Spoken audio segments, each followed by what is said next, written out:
Le matin après l'épuration, Ava était seule dans le calme de l'aile ouest, ses pensées embrouillées par les événements de la nuit passée.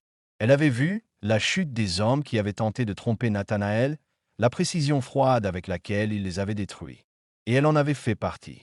Pendant des mois, elle avait lutté pour son indépendance, pour le contrôle de sa propre vie.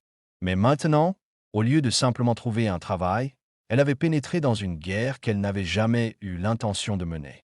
Ses mains tremblaient légèrement alors qu'elle berçait Merveille, sa fille reposant paisiblement contre sa poitrine.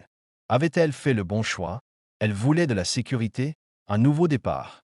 Elle ne s'attendait pas à du pouvoir, de l'influence, ni à un rôle dans quelque chose d'aussi impitoyable. Était-elle en train de se perdre? Ou bien était-elle enfin en train de devenir celle qu'elle était destinée à être? La présence de Nathanaël. La porte grinça doucement. Ava leva les yeux alors que Nathanaël entrait, son expression indéchiffrable. Elle se demanda, regrettait-il de l'avoir entraînée là-dedans? Ou bien avait-il toujours prévu qu'elle soit ici? Pendant un long moment, il ne dit rien. Puis il posa une tasse de thé devant elle.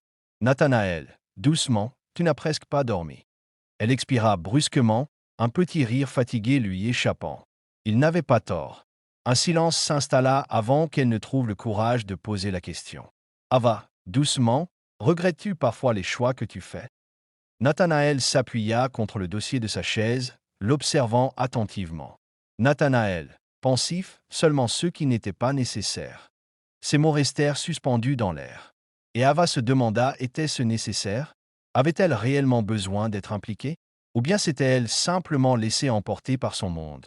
Quelques jours plus tard, Ava se tenait devant Dufort Enterprises, sa respiration stable mais délibérée. Ce n'était plus une question de survie, c'était un choix. Pour la première fois depuis des années, elle s'apprêtait à entrer dans un espace où elle devait prouver sa valeur, et non se battre pour exister. Au manoir, une nounou soigneusement sélectionnée était arrivée, s'intégrant parfaitement à leur foyer pour s'occuper de Wonder et aider Mireille. Elle n'était pas juste une aide, elle était une extension de leur nouvelle stabilité. Ava n'avait plus d'excuses. Il était temps. En entrant dans le bâtiment, elle sentit la pulsation du pouvoir autour d'elle, les bureaux en verre brillant, le bourdonnement discret de l'efficacité, les conversations feutrées de professionnels qui bâtissaient des empires avec des données, des chiffres et une précision méthodique. Elle n'était pas intimidée. Elle était prête. Le secteur financier de l'entreprise était tranchant, calculé, rempli d'analystes, d'investisseurs et de dirigeants qui vivaient uniquement à travers les chiffres. Son équipe la scruta, certains curieux, d'autres sceptiques. Qui était-elle? Une nouvelle analyste. Quelqu'un que Nathanaël avait personnellement choisi? Elle ignora les murmures. Elle n'était pas ici à cause de lui. Elle était ici parce qu'elle avait sa place. Le premier défi, compétence prouvée. Elle s'installa à son bureau, l'écran s'animant sous ses yeux avec des chiffres, des rapports et des projections. Son premier dossier atterrit instantanément dans sa boîte de réception, un rapport financier urgent, à vérifier avant une réunion du conseil. Un léger sourire en coin effleura ses lèvres. Il ne lui facilitait pas la tâche. Elle plongea dedans, analysant les chiffres, calculant les marges, repérant les incohérences. Et puis elle le vit. Une erreur dans les prévisions de revenus. Elle ajusta les données, ajouta des projections basées sur des tendances précises et renvoya le rapport sans hésitation, sans remise en question. Quelques minutes plus tard, un email revint. Qui a corrigé ça? Cette analyse est impeccable. Qui l'a envoyé? Ava expira lentement, serrant le bord de son bureau. Son travail avait été remarqué. La réaction de Nathanaël. Plus tard dans la soirée, elle se retrouva de nouveau dans son bureau, non plus en quête de conseils, mais en tant que femme qui avait déjà prouvé sa valeur. Il l'observa depuis son bureau, un regard sachant dans les yeux. Nathanaël, calme, intrigué. L'équipe financière veut savoir qui tu es. Ava se redressa, refusant de se laisser diminuer sous son regard. Ava, ferme, je suis leur nouvelle analyste financière.